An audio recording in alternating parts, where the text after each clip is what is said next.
Good morning, everybody. Today is Sunday, January 19th, 2020, and this is Patrick. Thanks for tuning in to the Loft Report, your number 2 source for arcade news. That's right, this is your arcade and gaming news podcast. Appreciate you hanging out upstairs with us. And on today's episode, I have a guest joining me, Mark Twig Jones from GetOffMyLawn Gaming. Once I get the episode launched here, Mark and I recorded the episode this morning. Definitely wanted to share it with all of you. I think you'll find it quite enjoyable. Mark is definitely a very funny guy, and he definitely doesn't hold back. So this will be an explicit episode. My apologies for that. I hope none of you are offended. But we do end up having some great conversation, and Mark cracks me up talking about arcades as well as console gaming. So let's get the episode rolling. I hope you guys enjoy it. Make sure you follow the Loft Report Podcast on your favorite podcast mediums. Should be available on Spotify, Breaker, Anchor, Spreaker, iTunes, Google Podcasts, Apple Podcasts, Pocket Casts. It is slowly rolling out everywhere, and really appreciate your guys' support. And also make sure you check out my YouTube channel, youtube.com/pdubsarcadeloft. And hope you guys will follow the YouTube channel and subscribe as well. We will have podcast replays broadcast on YouTube as well. And, of course, all my other arcade and gaming content that I post on there for mods, as well as product reviews, funny videos, etc. Let's get the episode rolling.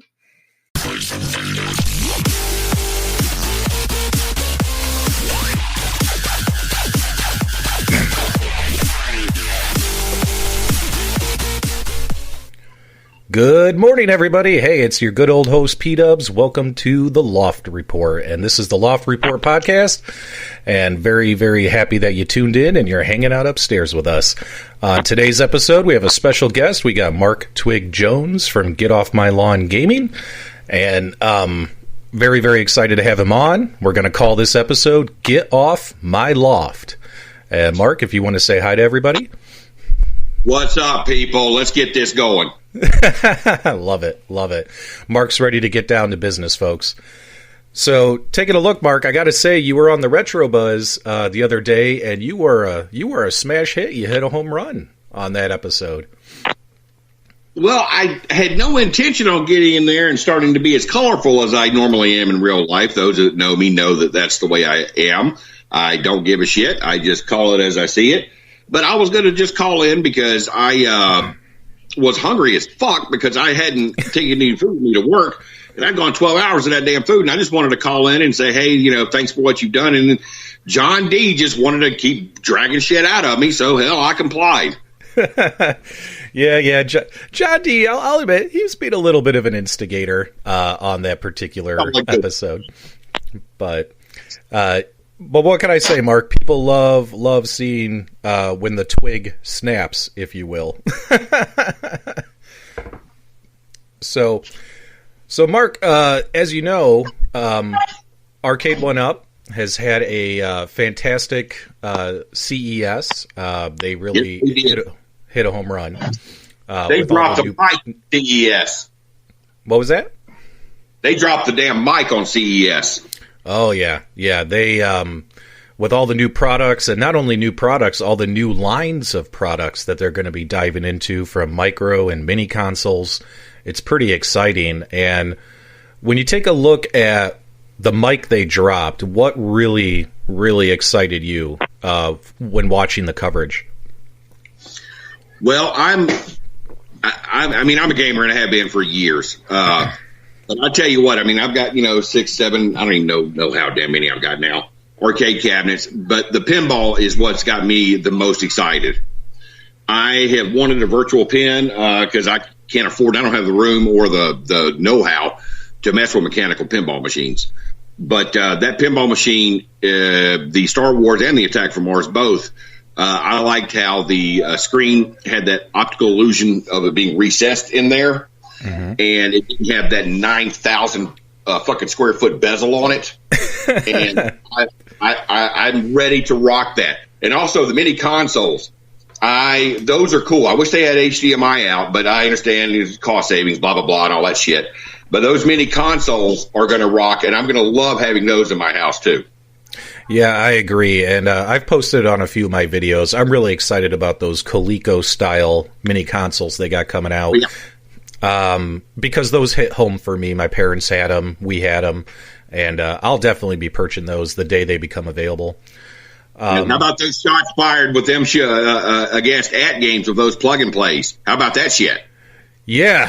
I mean, if I was AtGames, I would definitely raise an eyebrow because that's kind of been one of their cornerstone markets, the dongles, and now Arcade 1-Up is doing them.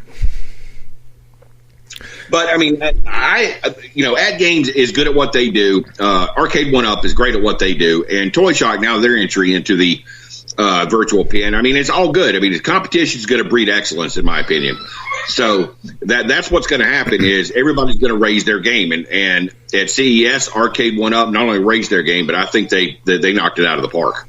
Yeah, I agree, and I have a feeling that the Arcade 1-Up dongles, this hasn't been confirmed yet, but I'm pretty sure that all their dongles will have the real arcade ROMs on them. Whereas if you pick up an AtGames dongle today, minus the Bandai Namco Blast, all those different dongles just have NES or Atari console ports on them, so they really don't look so good. They don't play so good.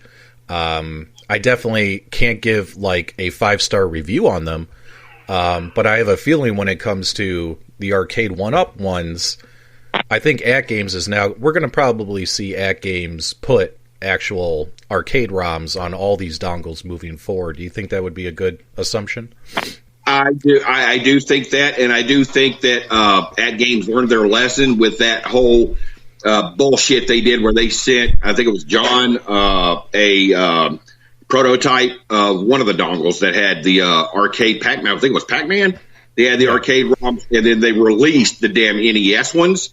That was lowball. But by the same token, Harold wasn't in charge of their marketing then, so I have a feeling with Chiscom in charge of AtGames marketing, I don't think they're going to drop that ball again. Yeah. Ever since that Chiscom partnership started with AtGames, right before the release of the Legends Ultimate, I would have to admit they've stepped up their game, and I think they're here to compete. Yeah, absolutely. And it brings me up to another little mini rant that I want to go on, is all these stupid asses that are trying to force a comparison between the AtGames Legends Ultimate Cab with Arcade 1-Up. They're not the same damn customer. They're not. The people who want that Legends Ultimate Cab are people that don't have room or don't want to mess with having multiple cabinets in their collection. They want one cabinet to do everything, and that's perfectly fine. That's not me, but that's perfectly fine for those type of people. But the ones that are trying to force the comparisons between AtGames and Arcade 1-Up, people get Arcade 1-Up multiple cabinets. Have you seen anybody show up in any of these 5,000 groups that we're in, pictures of one cabinet, unless they're new to the group and they say, hey, I've joined the party now. And then later on you see, I've got 2, 3, 4. That's why you get this. You get it for the side art. The AtGames, they are good at what they do, but they are not. There's no comparison between the two of them any more than there is a Keurig that makes coffee and those fucking hotel room coffee makers that make 4 cups that might or might not have roaches in them. It's the same thing. I love it. And that's a comparison that a lot of us content creators have been trying to communicate to the community, is that although these companies are going to, compete to earn your dollars, the products are really different, except now when you look at Arcade 1-Up, the dongles, and the AtGames dongles, because that is definitely a product that's going to compete against each other. But the AtGames Legends Ultimate machine, that is a totally different experience than an Arcade 1-Up machine that only has 3 or 4 games on it. Yeah. Now, the dongles, yes, they're going to be direct comparisons and competing with each other. But by the same token, that's not a whole lot of dollars having to exit the wallet to make a choice between the two. When you're talking about the arcade cabinets from Arcade 1-Up or the AtGames, that's a rather large investment. Yeah. Yeah, I was actually on Facebook today myself, and I commented on a guy's post who was comparing the Arcade 1-Up versus the AtGames, and I let him know, I said, hey, I have 12 Arcade 1-Ups. It's great when I have people over because everyone has a machine to play, but when I'm sitting in the house by myself, I tend to play my AtGames Legends Ultimate. That way I don't have to jump from machine to machine. I'm able to just hop on there, and I have access to thousands of games and not have to, wander around my loft aimlessly wondering which game I'm going to play next. That's absolutely right. And with the giant joysticks that Arcade 1-Up is coming out with, Ralph showed at CES that there's a whole new thing you can do when you're by yourself with that Pac-Man stick. That is true. That is true. I didn't realize that Arcade 1-Up was going to get into the adult entertainment industry, but you never know what could happen. Imagine this. Gallagher condoms. Now, let's not forget, too, Ralph was the one who dressed up in Ninja Turtle pajamas and cuddled with his Teenage Mutant Ninja Turtles cabinet. So, could just be a Ralph thing. It is. And I will say, as far as content creators go, Ralph is awesome. His intros are legendary. Oh, yeah.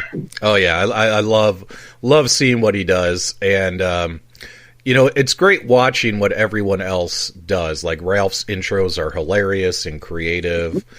Steven's broadcasting technology is amazing. Glenn is kind of like a godfather in the industry. Especially eyebrows. The eyebrows? Eyebrows, yeah, he looks like the godfather. So, yeah, and then, of course, Cool Toy, when it comes to creating a video that not only tells a story but also informs you, I don't think anyone can top Cool Toy when it comes to telling a story in a 10-minute video. Like, you definitely walk away with valuable information. And then you watch a P-Dubs video, and then you go, what the hell did I just watch this crap for? Now, you want to talk about crap? Watch some of mine. I mean, my rating systems are fucking sticks that I broke it out in the yard and put on my damn swing. That's awesome. Awesome. I don't have the wherewithal or the knowledge to go and do all these fancy little graphics on the fucking computer. It's an okay boomer moment, but I don't give a shit. But my nickname is Twig, so I just broke some fucking sticks. That's my rating system. I love it. And so when we go back, let's go back real quick to the Arcade 1-Up pinball. So I was at CES, and they have the same size screen as a Toy Shock. They have the 24-inch screen. However, with them having it recessed, and with the bezel angled downwards, the bezel does not look as in your face as the Toy Shock machine, and the Toy Shock's got a lot of negative feedback on their bezel. When you compare the Toy Shock bezel to the Arcade 1-Up bezel, which one do you like the most, Twig? The Arcade 1-Up. I mean, am I a homeboy? Absolutely. I mean, I've never once tried to say that I am unbiased. That's why I don't get review shit, because I'm not. I'm very biased. But I call a spade a spade. The Toy Shock machine, they have listened to feedback. They made that big, huge-ass bezel black, but it's still, I feel like getting out my little magnetic football players from those 1970s board games and put on the damn Toy Shock machine, because the damn bezel's so damn big. But Gottlieb, honestly, Gottlieb is not my cup of tea as far as pinball tables go. Now, that's me personally. I'm more of a stern, midway type of guy.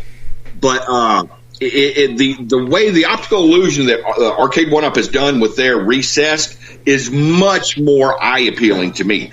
I don't need a 50-yard wide fucking bezel to put a drink on. Who's putting a drink on a pinball machine anyway? You're nudging it. I've heard say, well, you can put your drink on it. If you can't live without your fucking drink long enough to play a pinball game, there's something wrong with you. Yeah. When I was at CES, as people were walking around touring the booths, when they swung by the Toy Shock booth, a couple of them would have beverages in hand, and they automatically put their beverage on the pinball machine bezel. However, it just slid because the machine is angled. It just slid right off, and so then they had to put it on top of the back box, which is a better place to put it. I would not recommend putting your drinks on the Toy Shock bezel because it's going to slide off. And also, if it spills, there is not a protective bumper underneath the bezel, like a rubber ring, to keep the liquid from going down into the cabinet and destroying your machine. Absolutely. Yeah.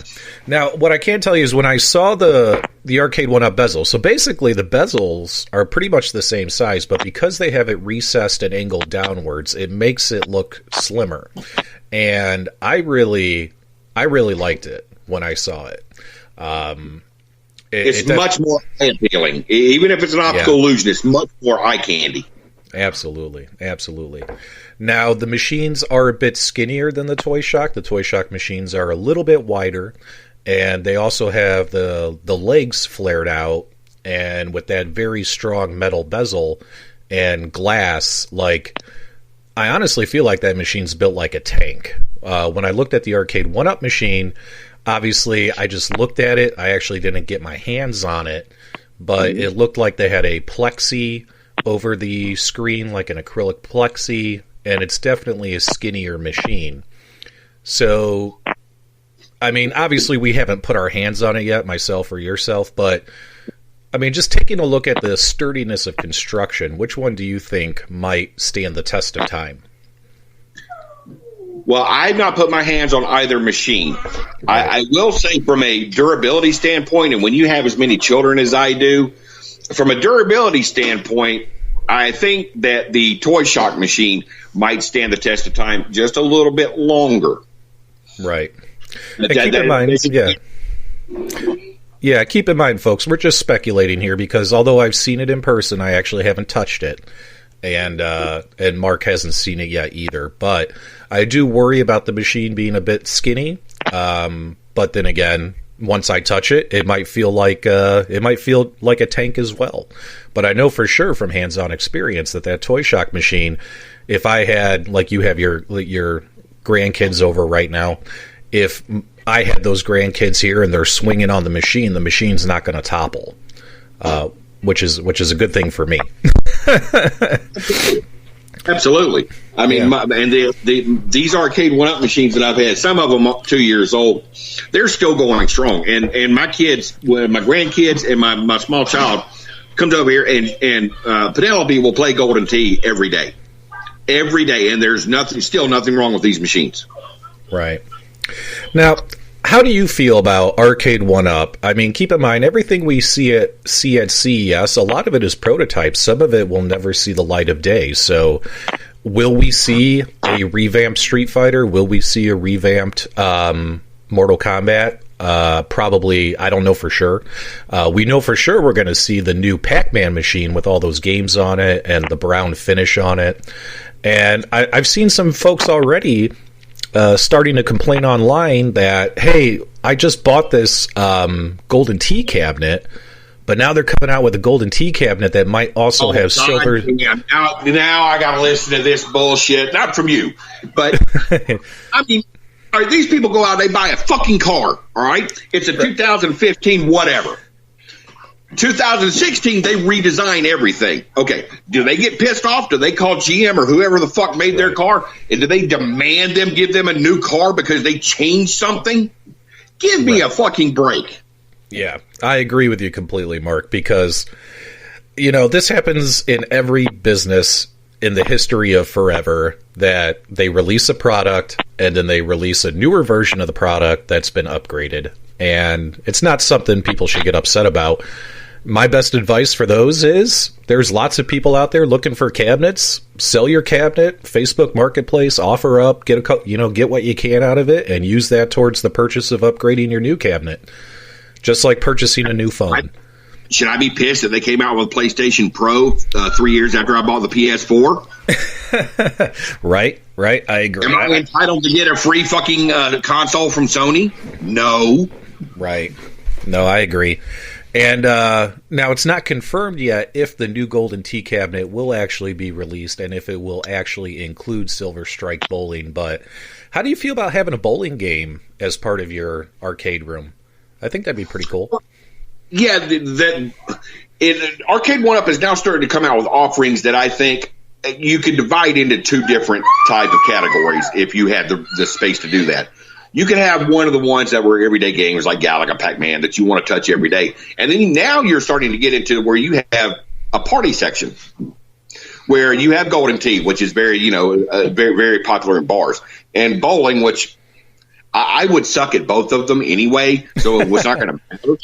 But, I mean, those are more party games, and I think it's neat that Arcade 1-Up is doing that. They're trying to cater to two different types of audiences. Yeah, absolutely. And, I'll probably, even though I have the Golden Tee machine, and I'll be honest, out of all the Arcade 1-Up machines, it's probably the one I play the most.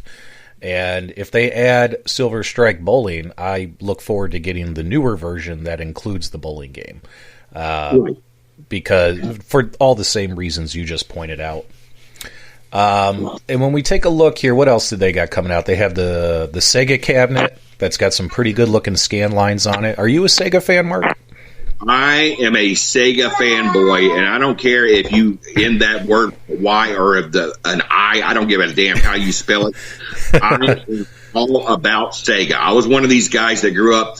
It's funny, when I was growing up, I thought that you could only have either a Super Nintendo or a Genesis. I wasn't smart enough, and I don't know many of us that were, that knew that we could have both. Oh yeah. I was a Sega fan myself. I went from the 8-bit Nintendo to the 16-bit Sega, and I didn't get a Super Nintendo for a while. Eventually, I had both, but I was rocking the Sega for a long time. Right. Yeah, so I agree. Pretty excited about that cabinet. Now that they've come out with the Sega cabs, that just opens up a whole different spectrum of possibilities on what Arcade 1-Up can do, because Sega has some of the most iconic games in arcade history. Yeah. Okay, so when it comes to that Sega cabinet and future potential Sega licenses, what are you thinking, Mark? What would you like to see? I would like to see anything Sega ever produced ever, because I love Sega games. Now, let's think about this logically for a moment. The Star Wars cabinet that they introduced at CES that has the sit-down portion of it that slides in and out, I think that depending on the sales of that, I think what that is doing is showing maybe a proof of concept to where they could make some kind of cockpit cabinet or driving cabinet. Mm-hmm. I'm thinking, and I know the current PCBs probably can't handle the I think it's AM2 hardware that Daytona USA is put on. But my God, if they came out with Daytona USA, take my money. Just take it right now. take one of my kidneys. I don't care. Daytona USA would be the bomb. And then you've got virtual racing. You've got all the virtual fighters, if they wanted to get into the polygon type of games. And rail shooters. That's what I'm waiting for the most, is rail shooters. I love Virtual Cop. Yeah, that's a great game. Which everybody else will say, I want House of the Dead. I want fuck all that. I want Virtual Cop. Yeah. I forget who made Lethal Enforcers. Did you ever play Lethal Enforcers? I played it at Chuck E. Cheese when my middle sets of kids were at Chuck E. Cheese age. It was all right. Yeah. It was okay. It's like Terminator 2. I mean, and there's some kind of pirate game that I used to play that's a rail shooter at Chuck E. Cheese. I can't remember the name of it now. Those are all good. But, I mean, it starts and stops with me personally with Virtual Cop. Yeah, I like it. Now, here's the question. Toy Shock, when they made their commercial with the granddad playing pinball with the kids, I'm assuming that if Arcade 1-Up released some kind of Daytona USA racing cabinet, would the commercial with you and your kids be the same, or would you be shoving them out of the way to hop into that driver's seat? Rubbin's racing. They're going to go play. I'm sitting in the fucking cabinet. Rubbin's racing. There you go. On, that's fine, but ain't nobody's ass in that Daytona cabinet but mine when I'm home. I can tell you that right damn now. Rubbin's racing. Rubbin's racing. I think that's from what? Days of Thunder, isn't it? That's a great movie. I think it's from Ricky Bobby, too. I think it's from both of them. Oh, yeah. Yeah, Ricky Bobby. Fantastic. So, are you even interested in that AtGames Legends Ultimate Machine, or if AtGames came out with a pinball machine? Of course. Of course I'm interested in everything. I want everything. Yeah. Me too. What I like about the AtGames cabinet, if I were to ever get one, is the bring your own game.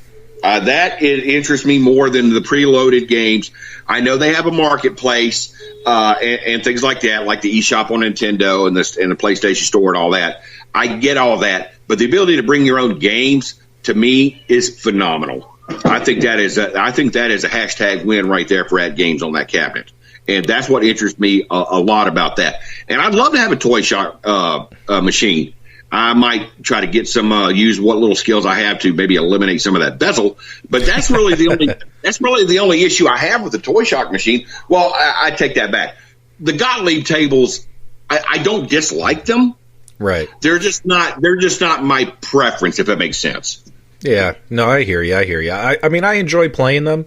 I'm looking forward to their next generation machine that's got a little bit better, the better Gottlieb games that require 2 screens. That'll be coming out later this year.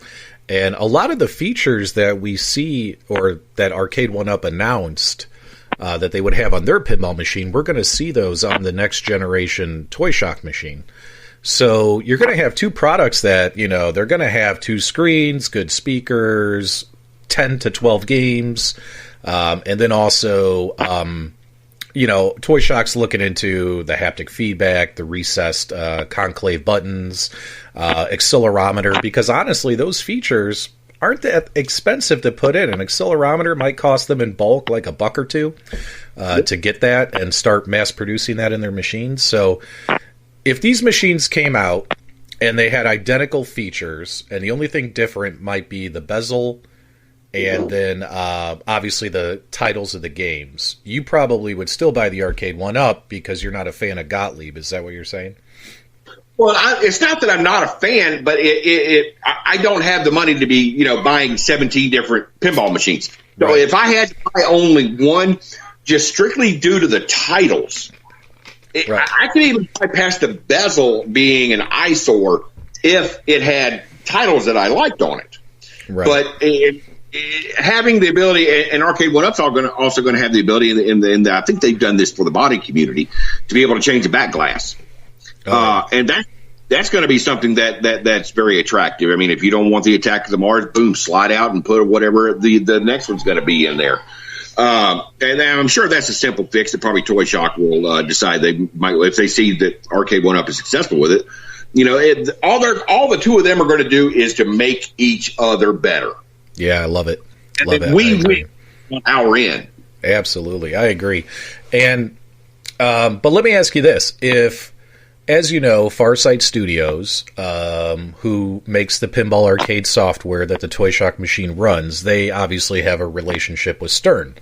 The Stern tables are available on the pinball arcade software. So it sounds like Toy Shock might already have a foot in the door. Obviously, nothing's been confirmed yet. But if Toy Shock secured that Stern license and we started seeing Stern tables, like Ghostbusters and things like that, how would that excite you? Yeah, of course it would. Yeah, absolutely. I mean, I love that Ghostbusters, Addams Family. I mean, you're talking some of the more iconic titles that I mean, now I played many pinball machines in my life. I don't remember some of the titles that I played. I mean, I don't, because I played so many, and I grew up playing in the 70s when they had the old, how the alarm clocks used to be in the 80s that did that flipping noise, and every time you saw it, that's when I started playing pinball back with those 50s machines. So I've been playing them for 40, 50 years. Right. Not 50. I'm only 52. I wasn't playing when I was 2, or maybe I did. I don't know. Maybe my dad took me to an arcade. Who knows? But the titles, once I see them, I'm gonna okay, great. And Stern makes some awesome Bally, Midway. Gottlieb makes some good iconic tables too. That's just not. They're not my cup of tea right now.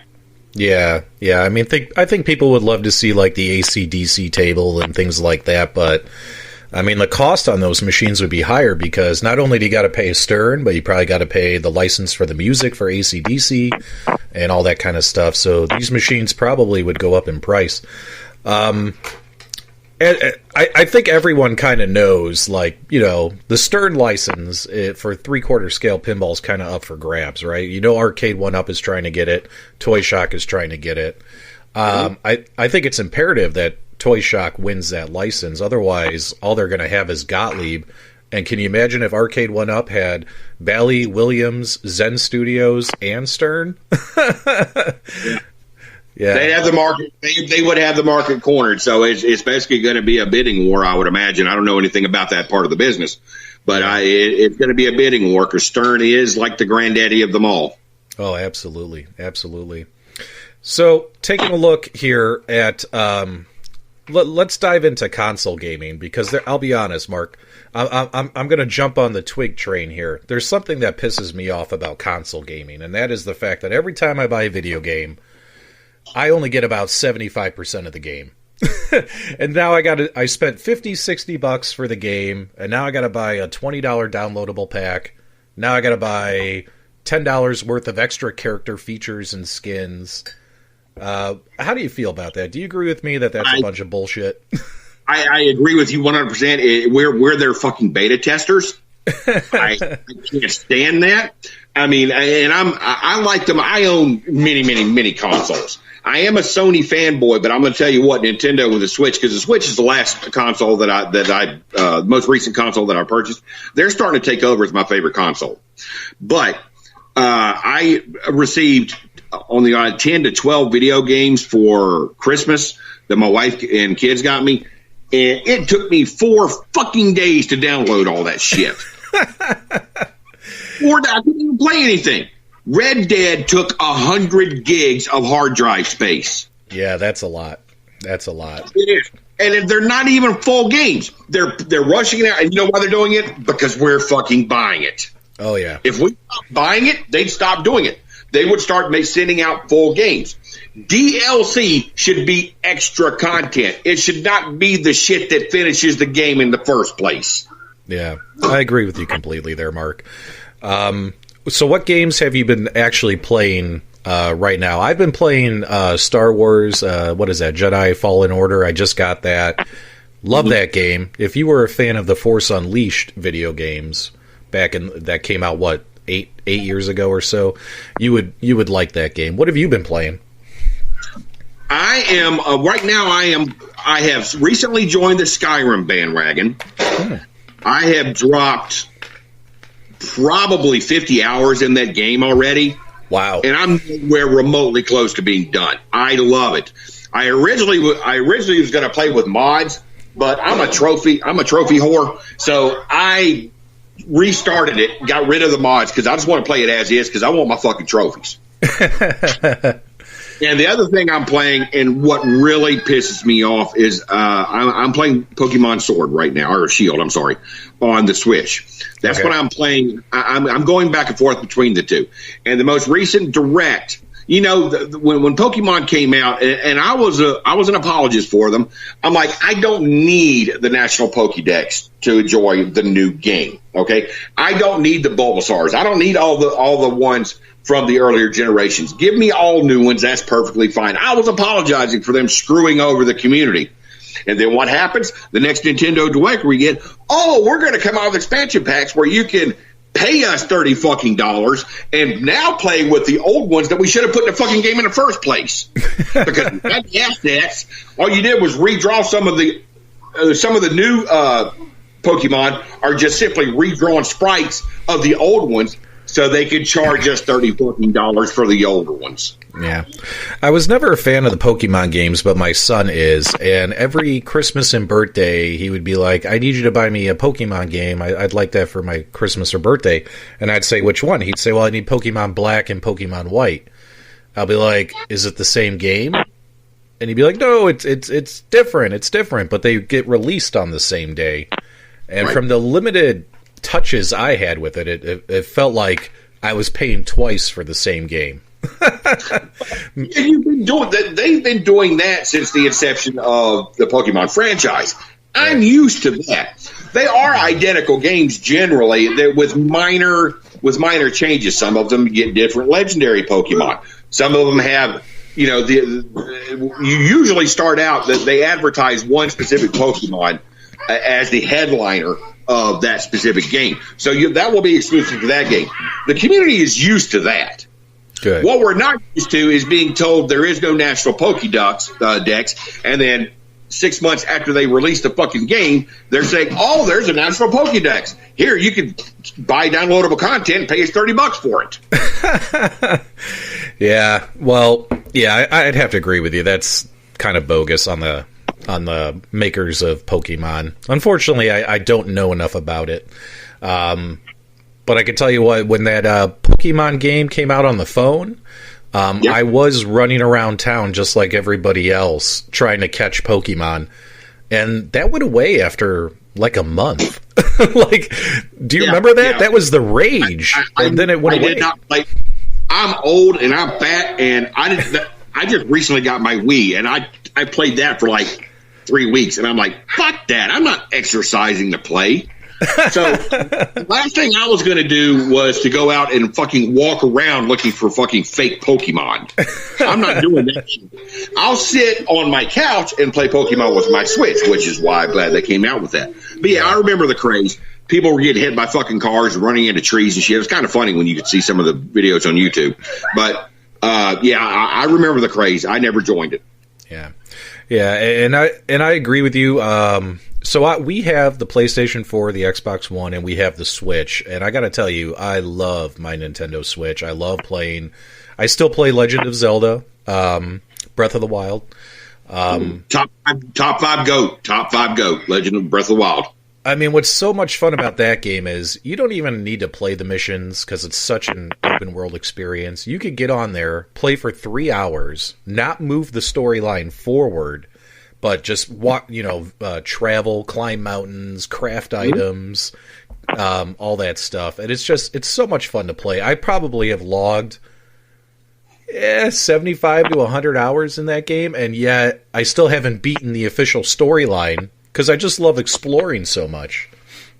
Yeah, that's the sign of a well-made, perfect game. You know what other game that's like that? GTA 5. Oh, GTA 5? Yeah, I haven't played that one yet. Yeah, you could just get in most GTAs are like that, but this one specifically, you could just screw the missions. You can just get in your car and you can just drive around and explore and all kinds of shit. Because one of the things about GTA 5 that's great is they've said, fuck physics. We're not going to mess with that. I mean, you can fly off a mountain in your car, crash, and just get out of your car and go get another one. So GTA 5 is the sign of a great game, especially one that has missions and side quests and fetch quests and all these other fucking quests, is you can get in there and you can play it for hours. You can get engrossed in it, not even move the story along like you said, and still have fun playing it. Absolutely. So we only got a couple of minutes left here, Mark. What else is on your mind that you'd like to share with the community before we start doing our sign-offs? Well, I mean, I could go ranting and raving all day long on all kinds of stuff, but when these people join these 9,000 groups that are around for Arcade 1-Up, I mean, you've got every kind of group you can fucking think of. You've got the fan group. You've got the 3/4 scale groups. You've got the I can only play this on Tuesday while wearing a red shirt fucking Arcade 1-Up groups. Is when these new people come in, and we need new people to keep this community growing. I get that. I'm not anti-new. But for fuck's sake, use the search function in these groups on Facebook so you don't have to look stupid when you ask a fucking question. Why is my deck protector cloudy? Really? That shit was done 2 fucking years ago. You could spend just as much time typing that in fucking Google as you go onto one of these pages and act like an idiot. Yeah.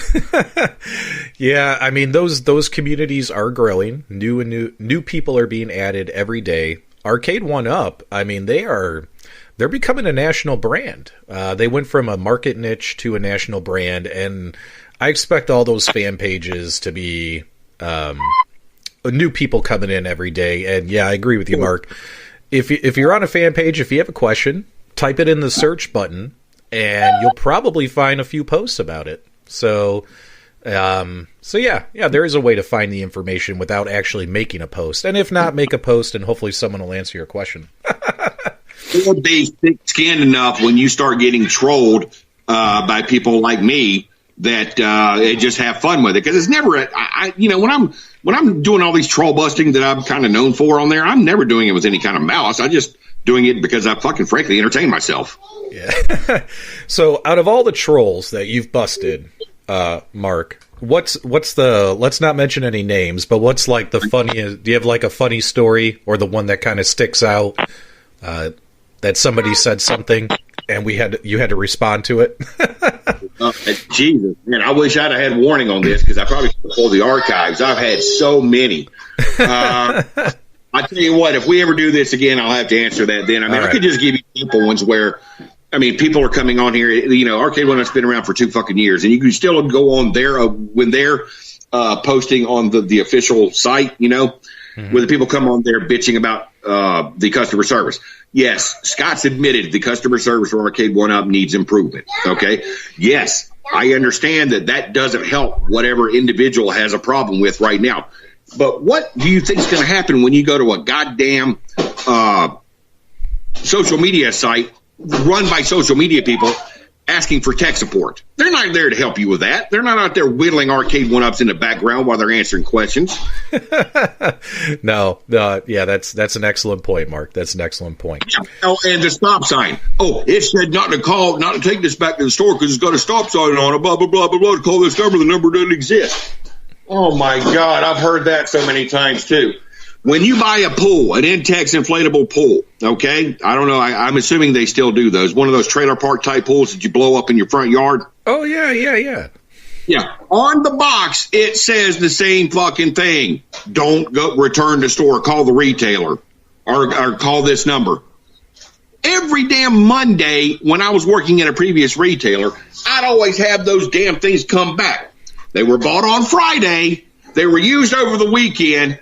They don't want it anymore, so they accidentally pop a hole in it and they bring it back on Monday because the weekend's over. They don't call that number. Use some common sense, people. There you go. So, Mark, as we kind of wrap up the show here, definitely let people know where they can find you. I know we definitely want to see you cross that 1,000 subscriber mark on YouTube. You're very, very close, aren't you? I lack 70, I think, maybe. I'm at 930 right now, something like that. I haven't checked in a couple of days, but I'm around 930. Well, look at it this way. When you hit 1,000 and you can start collecting ad revenue, I call it the Big Mac money, because when you post a video, you might make $5 off of it. So you go pick up a Big Mac. That's what I do. Yeah, well, you know what? Big Macs are fine. Yeah. But by the same token, I'm not going to go to a fucking McDonald's wanting a Big Mac and expect a Longhorn burger like some of these damn arcade purists do. Okay, so that's a rant for another day. Arcade purist. There you go. I think we got a couple other episodes lined up. We'll do the troll busting episode and the arcade purist episode, and that'll be great. Yeah, you're going to have to allot me a lot more than 30 minutes for arcade purist. I can tell you that right now. Okay, so you're on YouTube, GetOffMyLawn Gaming, and that's also your handle on pretty much all of social media, right? It is, except for Twitter. As a matter of fact, I'm going to change that today. I'm just Twig04 on Twitter, but I'm GetOffMyLawn Gaming on Instagram, Facebook, all of the socials. There you go, guys. You definitely want to follow Mark. Mark is gold. Mark has a great sense of humor, and he's been making me laugh all day. Really appreciate him coming on. The Loft Report Podcast is broadcast on all your favorite podcast network mediums, Spotify, iTunes, Google. Make sure you check us out and follow the podcast. And don't forget Stitcher. That's my favorite podcast app. Which one? Stitcher. Oh, Stitcher. Yeah, I got to get this distributed on Stitcher. It's almost on every platform. There's only a couple more left. There's so many these days.